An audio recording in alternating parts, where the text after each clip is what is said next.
What is going on, you guys? Oscar here, and today we are going to be watching a match.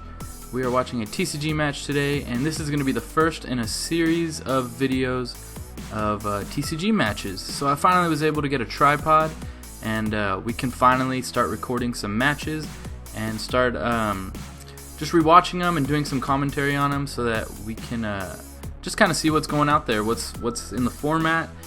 States just happened this past weekend, and these are a few of the decks that showed up there. This is us actually playtesting for States, but now we can get a more accurate view of like what's being played, what's going on. And so I hope that you guys enjoy the video and you find some of these decks useful.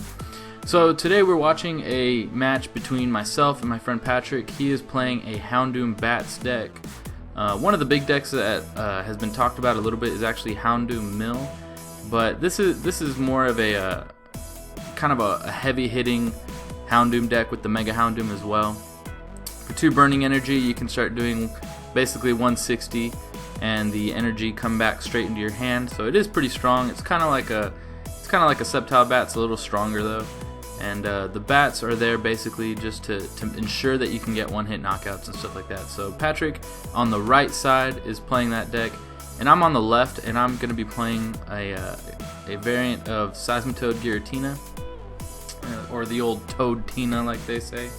My version's a little different because this one includes a Zoroark line, which I actually ended up dropping for 4 puzzle a time, but I kind of liked having the secondary attacker of Zoroark as well, so I'm still going to be playing around with that a little bit, trying to see what's kind of the best, you know. And so my hand is pretty good right now. I've got a DCE and a couple of options for the first turn. I can definitely Ultra Ball for the Hoopa and kind of get my setup going.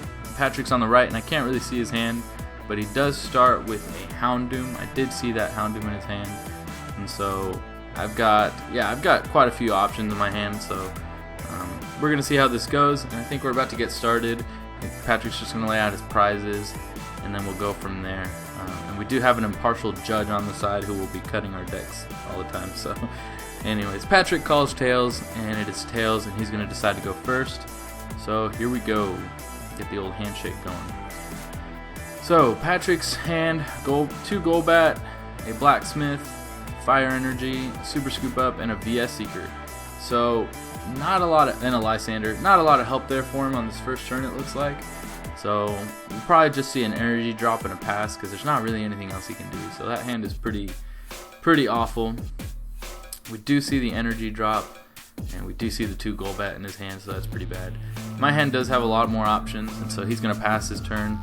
I'm going to go ahead and draw. I draw a Professor Birch, which is nice. I'm going to go ahead and attach the DCE. We'll probably see a Crushing Hammer here. Try to get rid of that Fire Energy. And do get the tails, which is unfortunate, but there is another Crushing Hammer in the hand, so I'll probably go ahead and play that. And we do get the heads, so the energy is off. I think Patrick just said he hates me. We're going to go ahead and Ultra Ball here. It's kind of hard to decide what to do, but I'm going to go with the Grunt, Team Flare Grunt, and the Escape Rope. Just leave the Birch in hand, just in case we can grab something else. It's kind of hard to choose what to do there, because obviously I'm gonna Ultra Ball for the Hoopa here to try and set up my bench, and so that could get me a Shaman and then get me a lot more options. So I don't really need to get rid of something like Escape Rope, but at the same time it's kind of like I'm gonna get a couple things, so we'll see what to do. So I'm going to activate Scoundrel Ring and grab a Shaman, a Giratina, and another Seismitoad. Hoopa is absolutely incredible. It is a great addition to this deck. You basically get your entire setup with 1 Ultra Ball. It's pretty cool. Starting with it is absolutely devastating. It's not the worst thing. You can always I do run Super Scoop Up in this deck, so, and AZ. I do run AZ as well. So there's a couple ways to get it back up, but it is quite annoying to have to do one of those things when Ultra Ball is just perfect for it. So we're going to go ahead and drop the Seismitoad, the Giratina, and we're going to set up with Shaman for 5. Grab a Team Flare Grunt, Super Scoop Up, Ultra Ball, VS Seeker, and a Trainer's Mail. I'll probably go ahead and play that Trainer's Mail, just see what's going on. And I did drop a card while drawing there, and it was another Trainer's Mail. I'll probably just grab a Crushing Hammer, the idea there is to try and just be ready for any more potential energy drops. And Seismitoad loves to basically beat you down. He loves to, I mean, he doesn't attack for a ton of damage, and so the whole point is to just beat people down and basically limit all their options. So I'm just gonna grab that in hand to try and limit his options next turn. I do have the Team Flare Grunt, but either way, it's nice to have options. And the good thing about this matchup for me is that I do have the weakness factor on my side. So I'm going to go ahead and Quaking Punch probably, but it will be for double damage, so it will be 60. Wasn't able to get the Muscle Band this turn, and I don't see a way of getting it, so probably just go ahead and do the Quaking Punch for 60. I could have Ultra Balled for another Shaman, but at the same time, it's kind of like, what are the odds I'll grab that Muscle Band? It's not really that big a deal. And Patrick grabs the Muscle Band from his draw, but he can't put it down with Quaking Punch. So he's a little bit frustrated there. So he's probably just, he just blacksmiths for an energy. He could have Lysandered the Hoopa to try and stall for a little bit, but I do have that Super Scoop up in hand. He wouldn't have done that. So he actually Melting Horns to get rid of the top 2 of my deck, which is unfortunately one of those Muscle Bands and a Rough Seas. Not that big a deal. I'm going to go ahead and use the Crushing Hammer. And we do get the heads. So there's another energy gone. Patrick's probably very upset at this point. And I do go ahead and use the Birch, and we get a heads, which is nice. I had a lot of options in my hand, but at the same time, it's kind of like I don't want to miss a turn of energy drops. I want to get energy drops whenever I can. Probably start setting up either a Giratina or the next Seismitoad. But at the same time, you have to be careful sometimes. Against if you don't have Quaking Punch going, then you're always liable to Enhance Hammer. My deck only runs Special Energy, and so I need to get Quaking Punch going as soon as possible to not let the we see the Impartial Judge kind of messing up a lot there.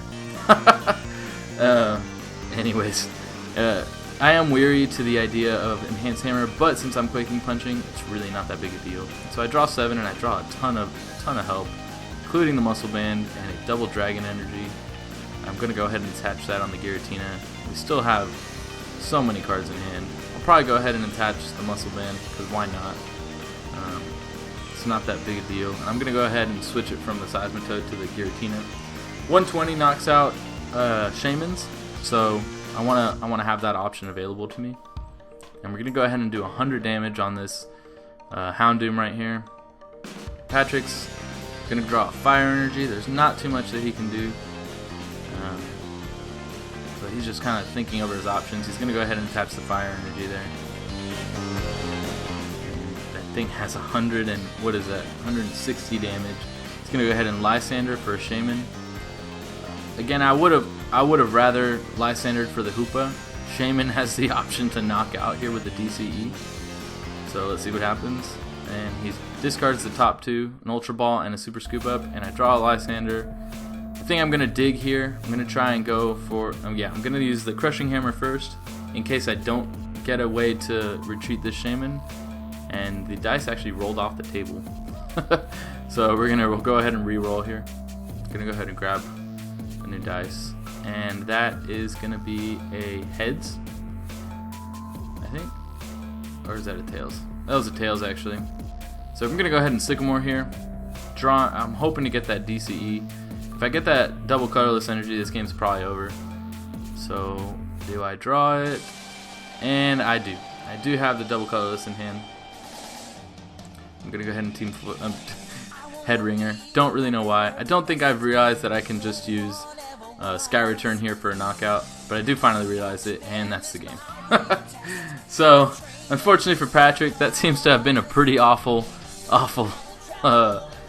couple of first turns for him. He didn't want to shake my hand. We're friends. It's really not that big a deal. We were just kind of messing around, playing games around like 1 in the morning. Yeah, this is the first game. Just a silly game. But hopefully you got to see how strong and powerful Seismitoad still is, even without hammers. I mean, lasers. So I'll see you guys in the next video, and hope you enjoyed. Take care.